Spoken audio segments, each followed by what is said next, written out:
జై తెలంగాణ, జై శంకర్ సార్, జై శంకర్ సార్, జై శంకర్ సార్. ఈరోజు రామ్నగర్ కాలేజ్ నుంచి, అలాగే మా కాన్పూర్ తరఫు నుంచి, అలాగే ఈఆర్ ఫౌండేషన్ తరఫు నుంచి డాక్టర్ ప్రొఫెసర్ జయశంకర్ సార్ గారి వర్ధంతి సందర్భంగా వారికి నివాళులు అర్పించడానికి, వారు తెలంగాణకు సేవలు చేసినటువంటి జ్ఞాపకాలను రాబోయే తరాలకు తెలపడానికి ఈ యొక్క కార్యక్రమం ఏర్పాటు చేయడం జరిగింది. ఈరోజు అందరం కలిసి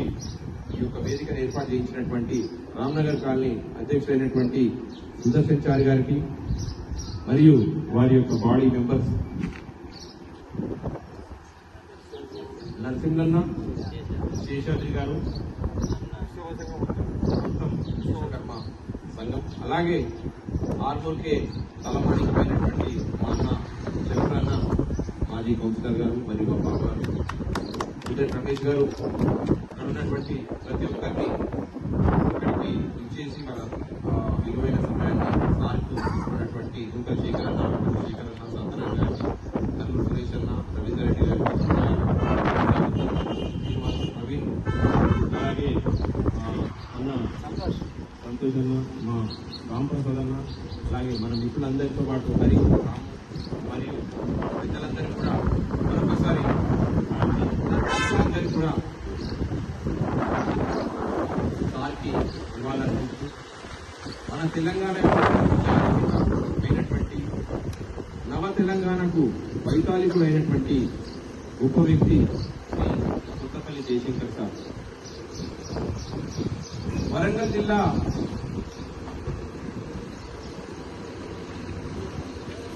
జిల్లా రామక్కపేట్ అనే ఒక విలేజ్లో జన్మించి తెలంగాణ యొక్క తొలిదశకు సంబంధించినటువంటి Shri market committee chairman Shri Rajagopal Goud గారికి, నమస్తే మంజులతో శంకరన్నకి, అలాగే అన్నకి రంతన్నకి కూడా స్వాగతం పలుకుతూ మా యొక్క ప్రోగ్రాం ఇచ్చేటటువంటి అందరికి కూడా స్వాగతం పలుకుతూ మరొకసారి. మళ్ళీ తొలి దశలో తెలంగాణ ఏ రకంగా ఉండే, ఇప్పుడు ఏ రకంగా ఉండేదానికి మన యొక్క భావి తరాలకు అంతగా తెలియకపోవచ్చు. కానీ మన పేరెంట్స్ కానీ వారి యొక్క తరాలన్నీ కూడా మనం యొక్క పడ్డ బాధలన్నింటినీ కూడా సమైక్యాంధ్రలో ఉన్నటువంటి నల్ల కట్టినట్టు చాలా పోరాటాలు చేసి ఒక మంచి ప్రొఫెసర్, ఒక వైస్ ఛాన్సలర్, ఒక బనారస్ హిందూ యూనివర్సిటీలో చదివినటువంటి వ్యక్తి, అలాగే ఉస్మాన్ యూనివర్సిటీలో కూడా చదివినటువంటి వ్యక్తి, అగ్రికల్చర్ యూనివర్సిటీకి వైస్ ఛాన్సలర్ గా మరియు ప్రొఫెసర్ గా ఎంతో మంది విద్యార్థులకు, అలాగే భావి తరాలకు తెలంగాణ యొక్క ఔన్నత్యాన్ని, మనం పడుతున్నటువంటి అసమానతలు, మనం పడ్డటువంటి బాధలు అన్నిటికీ కూడా ఎంతో గొప్పగా తన రచనల రూపంలో తన యొక్క భావజాలంతో అందరినీ ప్రేరేపించి, అందరినీ గట్టిగా తమ యొక్క కర్తవ్యానికి నిర్దేశించే విధి విధానాలు రూపొందించినటువంటి గొప్ప వ్యక్తి, తెలంగాణకే మణిమాణికమైనటువంటి శ్రీ జయశంకర్ సార్కి ఇవాళ అర్పిస్తూ, వారి యొక్క పోరాటంలో భాగంగా వారు చిన్నప్పటి నుంచే స్టూడెంట్స్ యూనియన్ నుంచే తెలంగాణ యొక్క భావజాలాన్ని, మనం ఇతర ప్రాంతాల వాళ్ళ యొక్క అంకుశాన్ని కింద ఎలా బంధింపబడ్డం, ఎలా అణగదొక్కబడ్డం, ఎలా నీళ్లు నిధులు నియామకాల్లో మనం ఏ రకంగా నష్టపోతున్నామని ప్రతి ఒక్కరికి ప్రాక్టికల్ రూపంలో వాళ్ళందరికీ చెప్పడం వల్ల తెలంగాణపై మనకున్నటువంటి పట్టు అండ్ మనకున్నటువంటి రిసోర్సెస్ కానీ, మనకున్నటువంటి ఆదాయ వనరులు కానీ, మనం ఇచ్చే ఆదాయం కానీ ప్రతి ఒక్కటి కూడా మనకు సంబంధించింది వేరే సైడ్ పోతున్నామన్న యొక్క ఆ డిస్క్రిపెన్సీ, పాలకుల యొక్క నిర్లక్ష్యం వల్ల మన తెలంగాణ ఇన్ని సంవత్సరాల వరకు కూడా ఒక బంగారు దురకైనటువంటి తెలంగాణ అసమానతకు నిర్లక్ష్యానికి గురై మన యొక్క యువత, అలాగే మన భాష యాస మీద కూడా వాళ్ళు ఎన్నో జోకులు వేసుకొని మనల్ని తక్కువ అంచనా చేసినటువంటి వ్యక్తులకు ఒక గొప్ప విప్లవంగా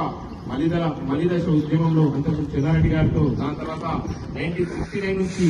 మలిదశ ఉద్యమంలో ఇది ముందుకొస్తూ రాను రాను తీవ్రతరమై మన యొక్క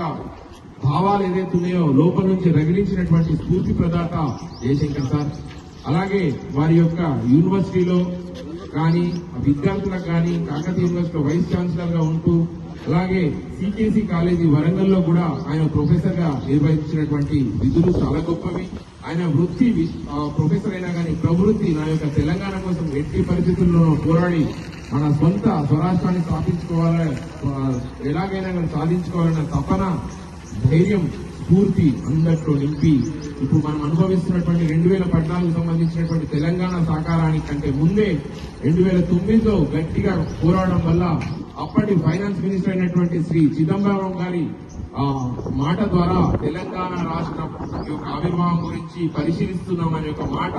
కోసం 30-40 సంవత్సరాలు ఎంతో మంది అమరులైనటువంటి ఈ యొక్క త్యాగంలో ఆయన యొక్క కృషి చాలా అభినందనీయం. వారి యొక్క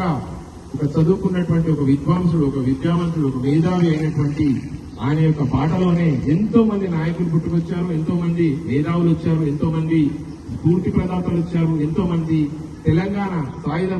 పోరాటం అలాగే తెలంగాణ భావజాలాన్ని నింపుకొని ప్రజలలో దాన్ని తీసుకొచ్చి ఎక్కడైతే మనము మన యొక్క భూభాగం ఉందో, వనరులు ఉన్నాయో వాటన్నింటినీ కూడా హైదరాబాద్ తో సహా అంతకు ముందున్నటువంటి నిజాం పరిపాలించిన ప్రాంతంలో మనం ఎటువంటి అసమానతలకు గురైనమో చూసుకొని దాన్ని కళ్ళకట్టినట్టు మంచి మంచి ప్రజలందరికీ కూడా చెప్పి ఈ యొక్క పోరాటం దిశగా తీసుకెళ్లినటువంటి నిజంగా ఆయన అభినందనీయుడు. అలాగే 2011లో ఆయన యొక్క అనారోగ్యంతో ఎంతో కష్టపడి ఆయన ఒక బీసీ బిడ్డగా అందరికి తెలియదు, అందరికి తెలుసు, కొంతమంది తెలియదు, కానీ జయశంకర్ సార్ బీసీల యొక్క ఆయన యొక్క జన్మతాగా వచ్చినటువంటి మంచితనం, ప్రేమ, అభిమానం, అకుంఠిత దీక్ష, ఖచ్చితంగా పట్టుదలలు అన్నట్టు ఇప్పుడు వస్తున్నాయి. బీసీలకు సంబంధించినటువంటి రాజ్యాధికార దిశగా 42% అని గవర్నమెంట్స్ కానీ, కేంద్ర ప్రభుత్వాలు కానీ, రాష్ట్ర ప్రభుత్వాలు కానీ బీసీల పట్ల చూపెట్టడానికి కారణం ఇటువంటి మేధావులు, వీరి యొక్క ఆలోచన విధానం వల్ల మనం ఈ రోజు ముందు కదులుతున్నాం. ఆయన ఒక బీసీ బిడ్డగా ఉండి వరంగల్ జిల్లాలో పోరాటాల పురిటిగడ్డైనటువంటి ఈ యొక్క జిల్లా నుంచి అలాగే ఉత్తర తెలంగాణ, దక్షిణ తెలంగాణ అన్నింటినీ కూడా ఏకం చేసి ఇడ్లీ సాంబార్ హటావ్, పూరీ కుర్మా కావు అని ఆయన చెప్తూ ఒక నాన్ ముల్కీ ఉద్యమంలో గట్టిగా పోరాడగలిగింది. ఆయన చేసినటువంటి భావజాలంలో ముందుగా ఎట్టి మేమే, మట్టి మేమే, ప్రతిదీ మాకే అన్నటువంటి నినాదాన్ని ఇచ్చి ప్రజలందరిలో స్ఫూర్తి తగిలించింది. మన యొక్క ప్రాంతాన్ని, మన యొక్క భాషను, మన సంపదను కొల్లగొట్టుతున్నటువంటి ఇతర ప్రాంతాల వ్యక్తుల యొక్క అధికారాలను అలాగే సచివాలయంలో గాని, రాష్ట్ర ప్రభుత్వంలో గాని నిధులటువంటి కూడా విచక్షణ మనకు కంప్లీట్ గా వన్ సైడ్, వాళ్ళకు వన్ సైడ్ అన్నట్టు తీసుకొచ్చినటువంటి విశాలాంధ్ర ఉద్యమాన్ని కూడా గట్టిగా పోరాడి నాన్ ముల్కీ ఉద్యమంలో కూడా యూనివర్సిటీల్లో గాని, కాలేజీల్లో గాని గట్టిగా తెలంగాణ పట్ల వివక్ష జరుగుతున్నదని చెప్పి ప్రతి ఒక్కరిని కూడా ప్రేరేపించి ఈ రోజు మన కలల తెలంగాణ, నవ తెలంగాణ, నవ్య తెలంగాణ, బంగారు తెలంగాణ సాధించడానికి ఎంతో స్ఫూర్తినిచ్చినటువంటి గొప్ప మహనీయుడైనటువంటి ప్రొఫెసర్ జయశంకర్ గారు బీసీ బిడ్డగా ఫ్యూచర్ మార్గదర్శకాలకు అందరికి కూడా ఒక మంచి భావజాలాన్ని, ఒక మంచి స్ఫూర్తి నింపినటువంటి జయశంకర్ సార్ కి ఈరోజు మేమందరం కూడా ఐఆర్ ఫౌండేషన్ తరఫు నుంచి ఇక్కడికి వచ్చినటువంటి పెద్దలందరికీ కూడా సార్కి ఘనంగా నివాళులర్పిస్తూ వారి యొక్క స్ఫూర్తి మళ్లీ రాబోయే తరాల్లో కూడా ఎటువంటి ఏమైనా అనివార్యమైనటువంటి ఏదైనా సంఘటన జరిగినా, ఇంకేదైనా ఇబ్బందులు కలిగినా, ఇంకేదైనా చేసినా గానీ వీరందరికీ కూడా భావజాలాన్ని గుండెలో నింపి మన ప్రాంతాన్ని మనం మళ్లీ కాపాడుకునే విధంగా ఇతర ప్రాంతాల యొక్క ఆధిపత్యానికి వ్యతిరేకంగా ఆయన చేసినటువంటి పోరాటం గాని, ఆయన త్యాగాలు గాని మరువలేనివి. దేశానికి జాతిపిత ఎలాగో మన తెలంగాణకు జాతిపిత ప్రొఫెసర్ జయశంకర్ గారు ఒక బీసీ బిడ్డగా మనందరిలో స్ఫూర్తి రగిలిస్తూ ఒక పోరాట పంతాన్ని ఒక సాధించే దిశగా తీసుకొచ్చినటువంటి వారికి ఈఆర్ ఫౌండేషన్ తరఫు నుంచి వచ్చినటువంటి పెద్దలందరితో పాటు ఈరోజు వేదికను ఈ ప్లేస్ లో ఏర్పాటు చేసినటువంటి కాలనీ పెద్దలందరికీ, మా అన్న చక్రన్నకి, మరి మా ఫౌండేషన్ పెద్దలకు, సాయిబాబా అన్నకి, ఇప్పుడే వచ్చినటువంటి మన వెంకటరామరెడ్డి అన్నకి అండ్ మరియు మా అజ్జుబాయ్ అందరికి కూడా థ్యాంక్స్ చెప్తూ, పూర్ణాంశాన్ని కూడా థ్యాంక్స్ చెప్తూ వారికి మరి మరొక్కసారిగా జై తెలంగాణ, జై జై తెలంగాణ. Professor Jayashankar sir